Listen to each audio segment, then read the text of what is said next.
Hello and welcome. I'm back in the greenhouse, hiding from the horrible weather, the mild, wet weather as usual. No cold for us, just wet weather. And whilst I'm doing so, I want to address the elephant in the room, or the elephant in the greenhouse as this case may be. That elephant is this. A greenhouse heater. How much will that cost to run? Well, today I will address that. So last time, with the association with Mark's Allotment Garden, I was able to show you how much the running costs were of lighting and running a grow mat.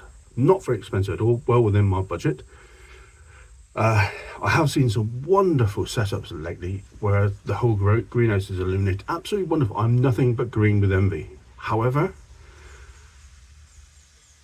I can't quite afford that. So staying within my budget, this is what I do, okay? All I like to do is keep my greenhouse above 5 degrees centigrade. To do that, it's got to be roughly above 3 degrees centigrade outside of the greenhouse. I reckon on the measures I've taken with the wrap and all that, it keeps about 2 degrees centigrade inside the house now. So the temperature falling below 3 degrees centigrade doesn't happen that often in Plymouth. In the last 5 years, between February and May, or including May, most years I've had between 10 and 14 days that have gone below 3 degrees outside. That's not many days to have the heating on to run per hour, and that running cost per hour was 54 pence. Now, I only have mine on half power, so that's 27 pence per hour. Now then, that's not too much because the heater will only be on a certain amount of the evening as well. The fan will kick in and it will turn the air around in the greenhouse, so it will get it above 5 degrees and go back off. I estimate the heater to be on as little as 30% of the time on a moderate temperature outside. When it really goes down, then it'll be on quite a lot of the evening. But that's so rare in Plymouth, it's unbelievable. Your location will be different, of course, but this is what it's like from my location. There is an additional measure that I will take with the heater because I don't entirely trust the thermometer on it, and also it's at the wrong place. You want to keep the temperature recorded from staging level, not necessarily down here. So what I bought was this little thing here, this little gizmo, and all it is it's a thermostat on a lead. So you plug this in, you set the dial to whatever temperature you want it to come on, which is 5 degrees in here, and this bit dangles through the staging. It's a nice long lead. I actually haven't got a clue. It hasn't got any manufacturer's markings on it, so I don't actually know what it is, tell you, but it's basically just a digital thermometer that will tell the heater to come on when it hits a certain temperature. Perfect, because this will be recording this in the right place. Now then, there is another way to offset costs, and that is if you're going to start heating the greenhouse, what about an early return with an early crop of crops that you can save money by actually growing yourself? Well, early potatoes grown in this space, kicking around down past the staging where nothing else is going to be growing, they won't become brilliant plants. They will suffer with lack of light, but they will produce an early crop of potatoes that will be absolutely delicious in this frost-free environment. And all I do is, first of all, just to get them started, I'll as simply as start them off in a small pot.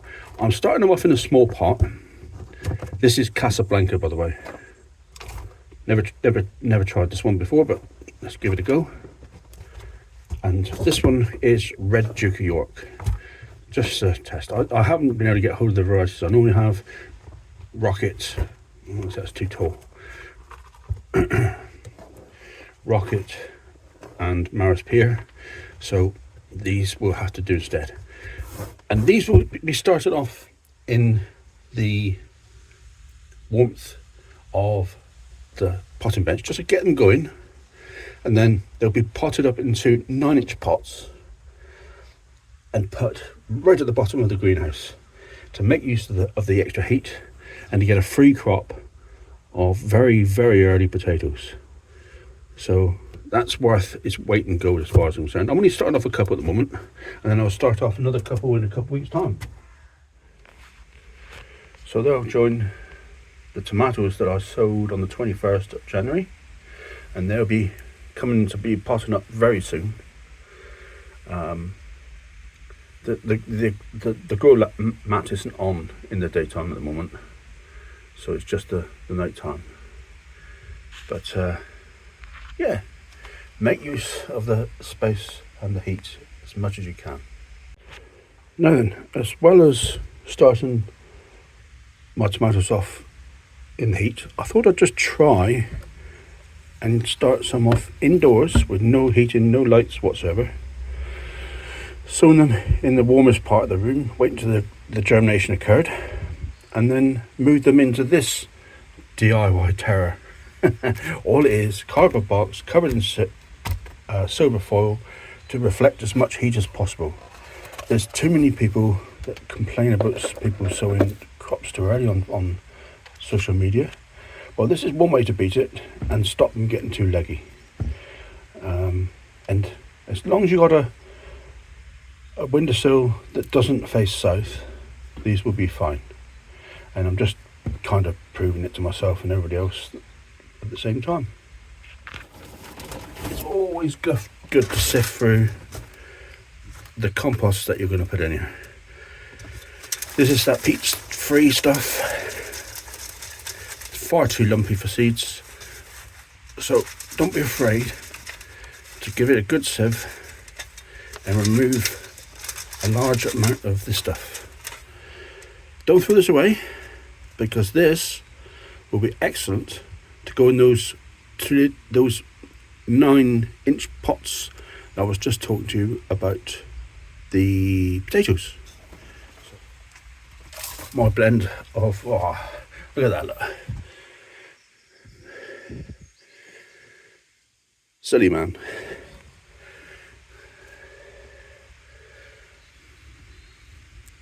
This is my blend of material, and just mix that together, and that fine texture will be perfect for seed sowing into and then transplanting from later on.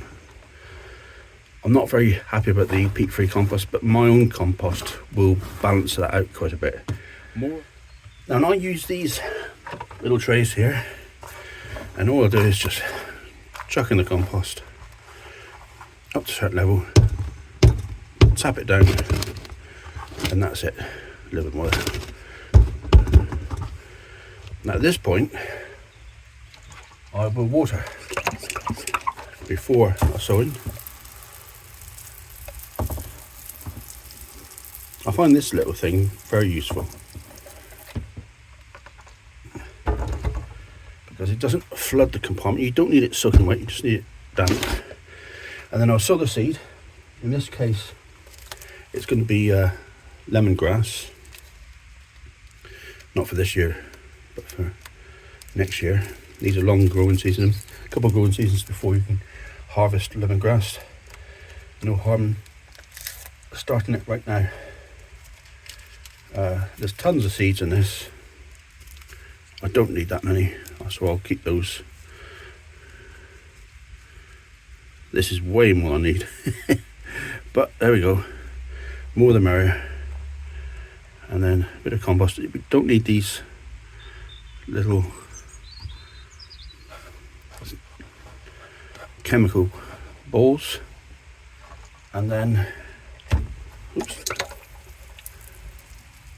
And then another moist. And of course, something else that's equally important. Don't forget the label. 4th of the 2nd of 24. Ridiculous. This year is shooting by. I think I say that every year. Everybody says it every year. Right, so thank you very much for joining me again. It's been an absolute pleasure to have you watching me. I've put the heater on. Seagulls. I put the heater on. The tomatoes are off the mat, and the little lids were at the in the propagation unit, ready to be used. I knew I should trust it. Anyway, so thank you very much. I'll see you again next time. Until then, keep safe. Get on with the gardening.